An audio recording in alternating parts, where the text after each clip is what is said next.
keluarganya Sayyidina Sa'ad bin Mu'adz radhiyallahu taala an. Beliau ini tidak lama di dalam Islam ya, karena wafat tahun ke-5 Hijriah. Tapi dalam rentang waktu yang tidak lama itu, beliau ini membuat tertolongnya kaum muslimin. Nah, beliau ini nama beliau Sa'd bin Mu'adz ibni Nu'man bin Imri'il Qais al-Ansari ibnu Zaid bin Abdil Ashhal. Jadi nama bapak beliau Nu'man bin Imri'il Qais. Ayahnya tidak sempat menjumpai masa Islam. Sementara ibunya yakni Kabsyah binti Rafi' bin Ubaid bin Sa'labah itu adalah wanita Ansar pertama yang berbaiat kepada Nabi Muhammad sallallahu alaihi wasallam. Punya anak dari Mu'adz ya. Nama bapaknya Sa'ad ya, Mu'adz bin Nu'man. Punya anak ini Sa'ad yang kita bahas sore ini. Kemudian Amr, ada Iyas, ada Aus, ada Akrab dan Ummu Hizam. Dan beliau ini masih muda waktu masuk Islam. Karena lahir itu 17 tahun sebelum masa kenabian. Jadi saat Rasulullah hijrah itu ya sekitar usia 30 tahunan beliau, 31 tahun masuk Islam itu. Dan kita bisa lihat ya usia-usia sangat produktif, usia segitu. Imam Az-Zahabi di dalam kitab Syiarul A'lamin Nubala mengatakan beliau ini ya digelari As-Sayyidul Kabir, tuan besar. Tuannya Bani Abdul Ashhal, pemimpin yang sangat disegani di kaumnya. Asy-Syahid, kemudian Abu Amr Al-Ansari Al-Ausi. Al-Ausi bukan Australia, suku Aus. Kemudian Al-Ashhali Al-Badri alladzi ihtazzal arsyu li mautih. Ini kata Imam Az-Zahabi, yang arsy itu bergetar karena kematian beliau. Ini hadisnya yakni di dalam Sunan An-Nasa'i, ini terbalik ya, Sunan An-Nasa'i. Hadzal ladzi taharraka lahul arsy. Inilah yang telah berguncang arsy karenanya. Wa futihat lahu abwabus sama, dan dibukakan untuk ruhnya Sa'ad bin Mu'adz radhiyallahu an pintu-pintu langit. Wa syahidahu sab'una alfam minal malaikah, dan menyaksikan atau mengiringinya 70.000 malaikat. Kata Rasulullah saat beliau Sayyidina Sa'ad bin Mu'adz ini wafat.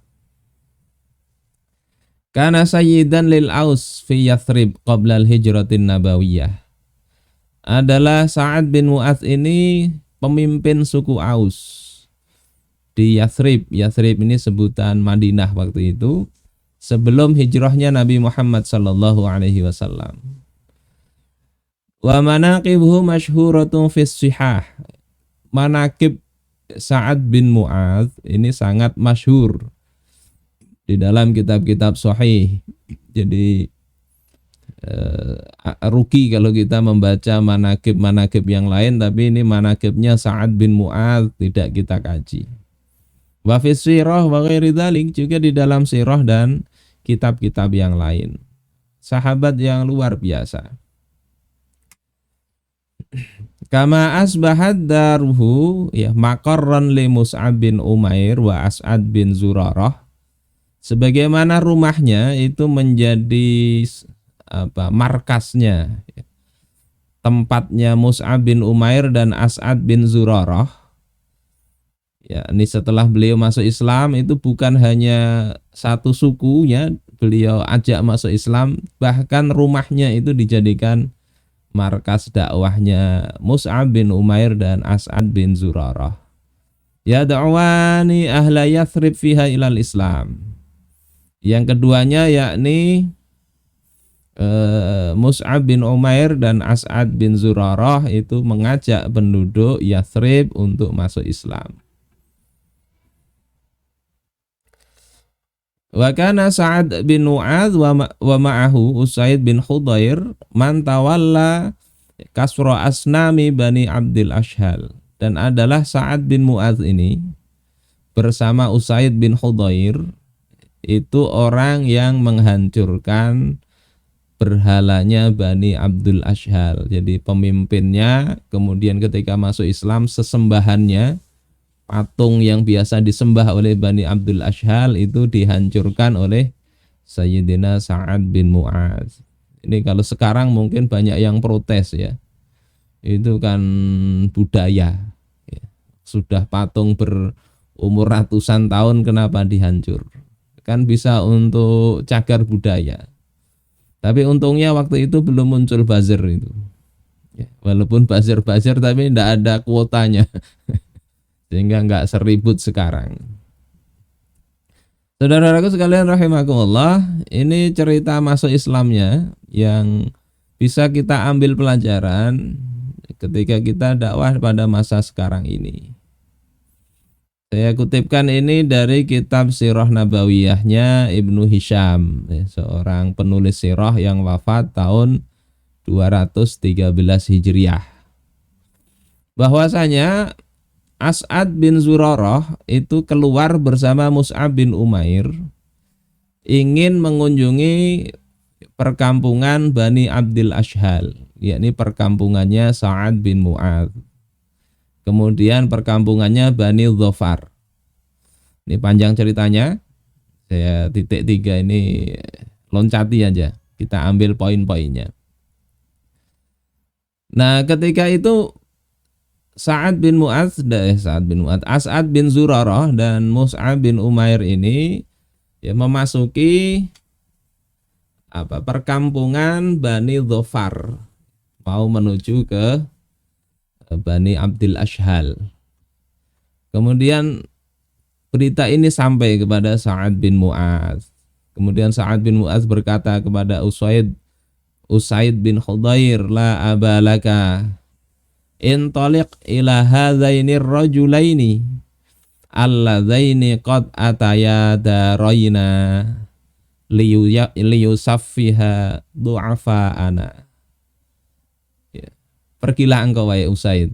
Jadi Usaid bin Khudair ini ya termasuk bawahannya Sa'ad bin Mu'adz, tapi sama-sama pemimpin kabilah Bani Abdul Ashhal.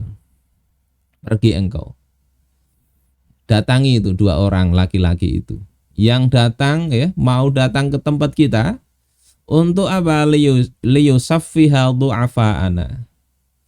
Liyusaffiha du'afa'ana ini saya cari di kamus, makna saffaha yakni istakhaffa biha, meremehkan, wa fadhaha hiffataha wa jahlaha, kemudian membongkar kekurangan ya, dan kebodohan. Bahasa kita itu menganggap enteng kita, meremehkan kita.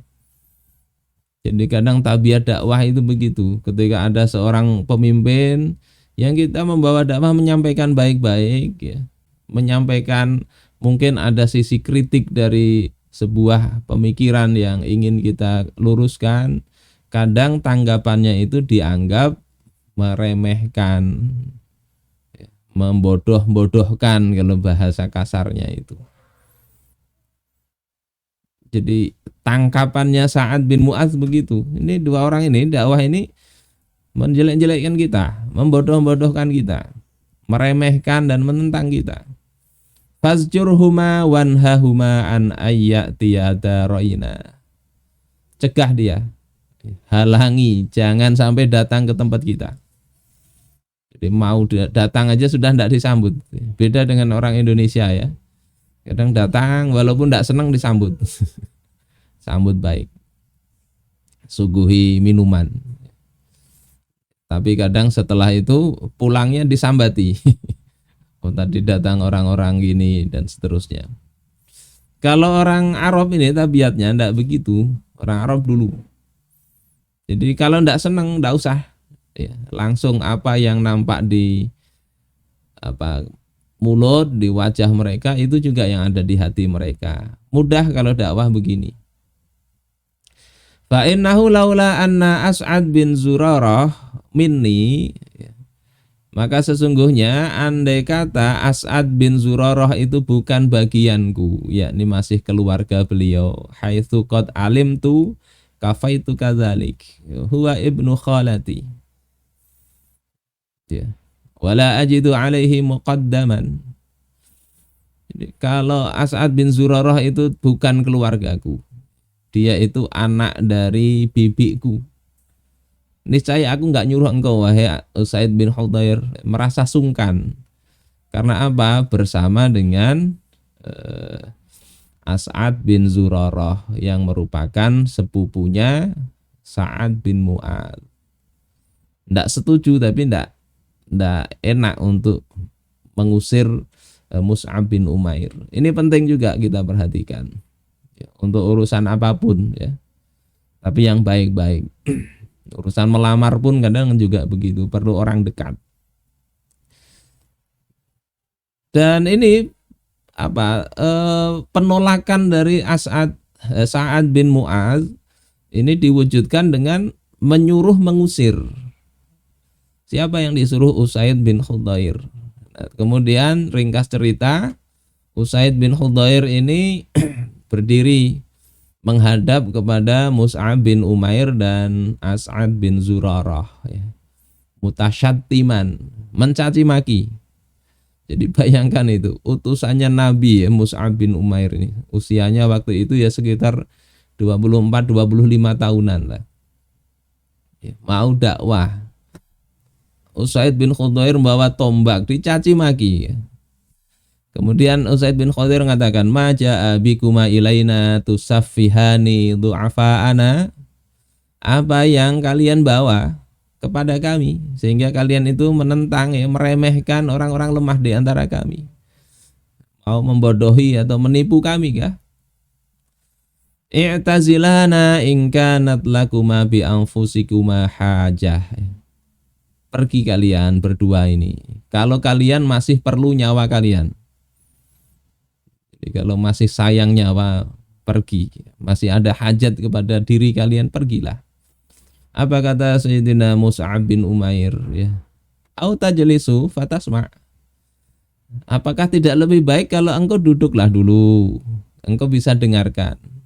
Fa in radita amran qabiltahu. Kalau engkau senang dengan apa yang kusampaikan ini, perkara yang kubawa, engkau bisa terima. Wa in karihtahu kuffa anka ma takrah. Kalau engkau tidak senang, engkau kan bisa menghentikan apa yang engkau tidak senangi itu. Jadi ini tabiat awal dakwah Islam itu memang begitu, ada penentangan. Tapi tabiatnya juga dakwah pemikiran yang dilakukan oleh Mus'ab bin Umair ini tidak mengajak berkelahi atau mencap macam-macam, tidak, tapi beliau ngajak coba dengarkan dulu. Dan ini kadang yang berat dalam era yang sebetulnya informasi terbuka, mudah untuk mendengar. Kadang untuk mendengar orang itu berat. Allah berikan kepada Usaid bin Hudayr ini kesempatan untuk mendengar, yakni dengan terbukanya hati pertama untuk mendengar. Kalau mendengar aja tidak mau, gimana mau dapat hidayah? Apa kata Usaid bin Hudayr? Ansofta, engkau benar, engkau cukup adil. Yakni kalau aku senang aku bisa terima, kalau enggak aku tolak. Singkat cerita, Usaid bin Hudayr ini duduk mendengarkan Mus'ab bin Umair dan akhirnya masuk Islam lah Usaid bin Hudayr. Enggak perlu daurah lama-lama. Sekali pertemuan langsung masuk Islam. Tidak hanya masuk Islam, Usaid bin Hudayr itu kemudian mengupayakan agar Sa'ad bin Mu'adz itu juga mendengar apa yang beliau dengar dari Mus'ab bin Umair. Jadi akhirnya singkat cerita ya mirip dengan nasibnya Usaid bin Hudayr, terpengaruh oleh Sayyidina Mus'ab bin Umair. Ini kadang orang-orang yang merasa dakwah ini membahayakan mereka, yang dilakukan adalah dengan tidak mau mendengar dan menghalangi orang supaya tidak mau dengar. Karena kalau dengar, otak mereka tidak bisa menolak, hati nurani mereka tidak bisa menolak, sehingga yang dilakukan ya provokasi, kemudian fitnah dan sebagainya. Begitu mau mendengar, insya Allah clear. Akhirnya Sayyidina Sa'ad bin Mu'adz itu sama masuk Islam sebagaimana Usaid bin Khudair. Dan tidak hanya itu, beliau itu masuk Islamnya itu full, tidak setengah-setengah, langsung seluruh apa yang dia punya itu dia pertaruhkan untuk Islam, termasuk kepemimpinan beliau. Beliau katakan, ya Bani Abdul Ashhal, wahai Bani Abdul Ashhal. Beliau ngomong ke kaumnya ini, beliau kan pemimpin. Kaifa ta'lamuna amri fikum. Bagaimana kalian mengetahui kepemimpinanku di tengah-tengah kalian, perkaraku di tengah kalian. Kalian kenal aku ini seperti apa? Maka mereka mengatakan, sayyiduna, engkau adalah pemimpin kami. Wa ausoluna, engkau orang yang paling menyambung silaturahim. Wa afdaluna ra'yan, engkau orang yang pendapatnya paling baik. Wa aimanuna naqibatan, dan engkau adalah pemimpin yang paling amanah, paling banyak kebaikannya. Apa kata Sayyidina Sa'ad bin Mu'adz? Ini beliau ini memancing dulu, kalian ini gimana pendapatnya terhadap aku. Setelah itu beliau gunakan perkataan mereka itu untuk mengajak mereka masuk Islam. Beliau katakan, fa inna kalama rijalikum wa nisaikum alayya haram. Sungguh perkataan laki-laki dan perempuan dari kalian itu haram atasku. Hatta tu'minu billahi wa bi rasulih, hingga kalian semua beriman kepada Allah dan Rasulnya. Artinya apa? Pujian kalian, aku pemimpin kalian yang bagus dan sebagainya, tidak ada artinya. Karena yang namanya pemimpin itu dijadikan untuk ditaati. Nah, sekarang taati aku, kalian berimanlah kepada Allah dan Rasulnya. Itu baru pujian kalian itu bermakna. Betul-betul memang tulus. Kalau ndak, aku nggak perlu pujian itu. Ini luar biasanya Sayyidina Sa'ad bin Mu'adz, pemimpin beliau, pemimpin suku. Yang kadang sebagian orang itu ketika dia punya kepemimpinan, dia tidak mau mengikuti orang lain karena khawatir kepemimpinannya itu akan diambil alih oleh orang lain. Atau dia posisinya karena merasa pemimpin tidak mau di bawah orang lain, tidak mau. Merasa sudah punya jamaah dan seterusnya, punya kedudukan berat untuk menerima sesuatu kebenaran yang masyarakat mungkin masih belum berani menerimanya. Khawatir ditinggalkan jamaah. Ini yang sering terjadi begitu, sehingga tidak berani. Sementara Sayyidina Sa'ad bin Mu'adz ini bukan takut ditinggalkan jamaah beliau, bukan takut kepemimpinannya tidak diakui lagi. Justru beliau tidak mau memimpin mereka kalau mereka nggak beriman. Nah, ini bedanya luar biasanya beliau ini. Maka berkata ya penulis sirah ini, ya, wallahi, demi Allah, ma amsa fi dari Bani Abdul Ashhal rajulun wala imra'ah illa musliman wa muslimatan. Tidaklah sampai sore hari di perkampungan Bani Abdul Ashhal tidak ada seorang lelaki maupun wanita kecuali mereka itu sudah muslim dan muslimah. Ini dakwah kalau Allah mudahkan ya mudah. Walaupun tadi awalnya ini kalau sudah mundur duluan melihat Usaid bin Khudair bawa tombak, ya, kemudian mencaci maki. Kalau mental dakwahnya sudah lari saja tidak akan terjadi. Tapi ya inilah Allah berkehendak membukakan orang yang berkuasa di Yathrib. Setelah Belasan tahun di Madinah Rasulullah itu kurang apa dakwahnya, ditolak terus. Belasan kabilah beliau datangi, tapi tidak ada yang menerima beliau. Saudara-saudaraku sekalian rahimakumullah, wajar sehingga ketika wafat itu aras berguncang. Karena ini yang mengantarkan Islam pada tampuk kekuasaan. Dan ketika masuk Islam itu di samping tadi ya rumahnya dijadikan tempat dakwah, kemudian beliau ini juga full dengan bukan hanya harta tapi juga dengan nyawa beliau terjun ke dalam peperangan. Dalam perang Badar sebelum maju itu Rasulullah bermusyawarah. Ini kafilah dagang Abu Sufyan yang mau kita hadang ini sudah lewat, yang ada tinggal pasukan. Yang kalian pendapat kalian gimana? Ditanya.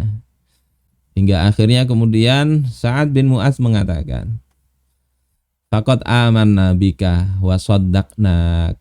Sungguh kami beriman kepada engkau wahai Rasulullah. Kami membenarkan engkau. Wa syahidna anna ma ji'ta bihi wal haq. Dan kami bersaksi bahwasanya apa yang engkau bawa itulah yang benar.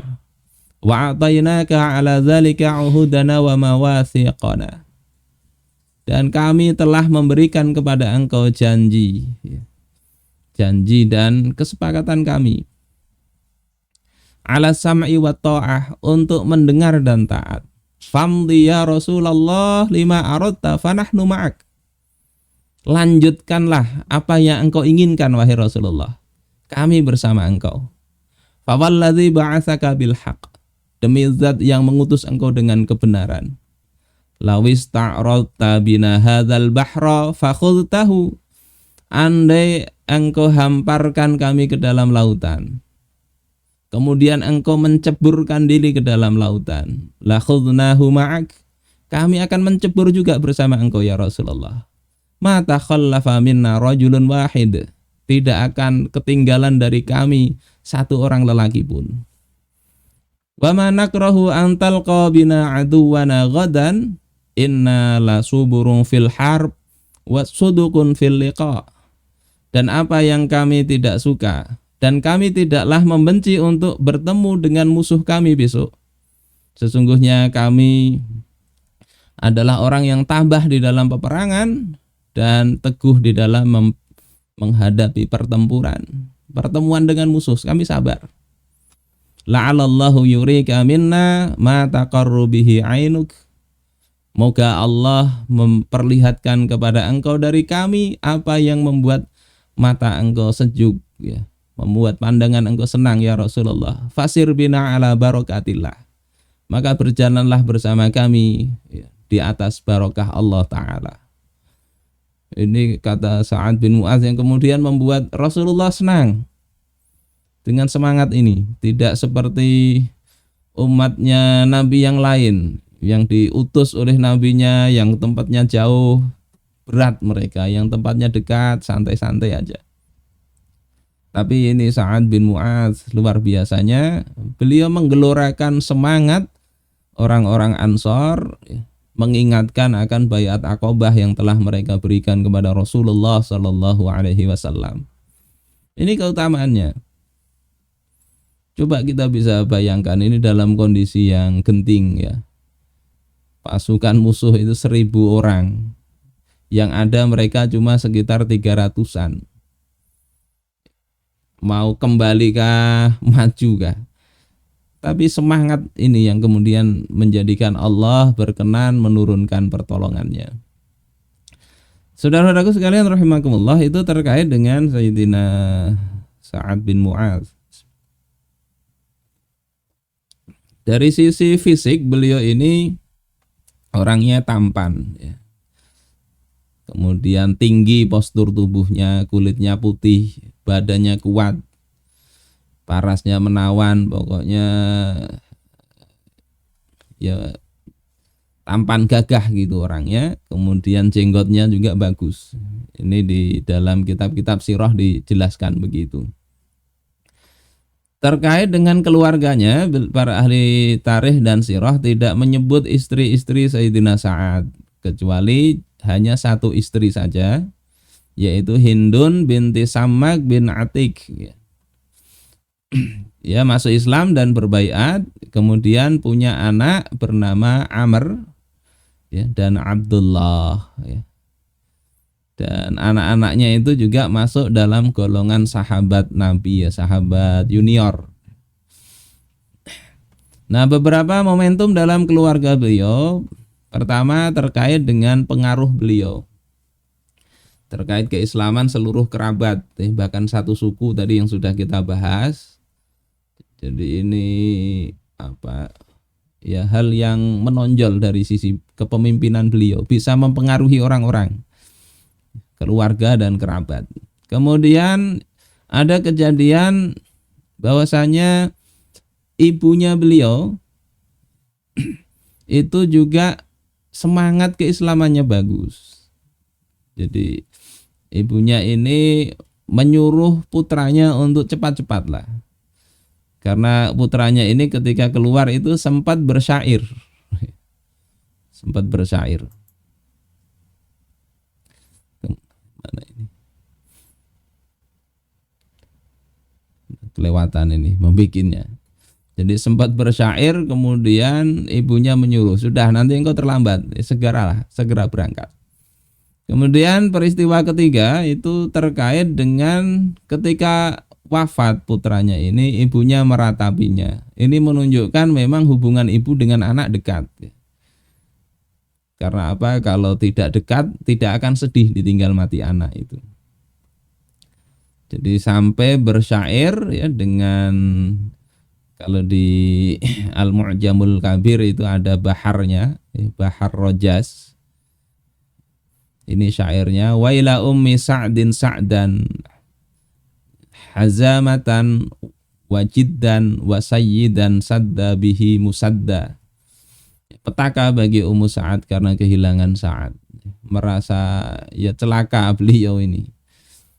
Ia sosok yang tegas dan bersungguh-sungguh. Kemudian seorang pemuka yang mengatasi berbagai persoalan, ditinggal wafat, usianya masih muda, sekitar 36 atau 37 tahun. Wafatnya Sayyidina Sa'ad ini. Hingga kemudian Sayyidina Umar ini berkata, ya, tahan dirimu wahai Ummu Sa'ad, tidak usah diratapi, sudah wafat itu. Kemudian Rasulullah SAW mengatakan, tahan dirimu wahai Umar, setiap wanita yang meratap itu berdusta, kecuali wanita yang meratapi Sa'ad bin Mu'adz. Kemudian beliau berkata kepada ibunya Sa'ad, la tazidi, ya, la tazidi ala hadza. Ini kalimatnya ini, sebetulnya ada nunnya ini, la tazidina ala hadza, jangan lebih dari ini. Wa kana wallahi ma alimtu haziman fi amri, dan demi Allah, ya, aku tahu bahwasanya Sa'ad itu adalah sosok yang teguh terkait perkara dirinya. Qawiyan fi amrillah, sangat kuat terkait dengan perkara Allah Ta'ala. Untuk urusan agama kuat sekali. Hani allaka Aba Amr, selamat untukmu wahai Abu Amr. Saudara-saudara sekalian rahimakumullah, itu terkait dengan Sayyidina Sa'ad bin Mu'adz. Mudah-mudahan kita bisa meneladani semangat, ya, perjuangan beliau.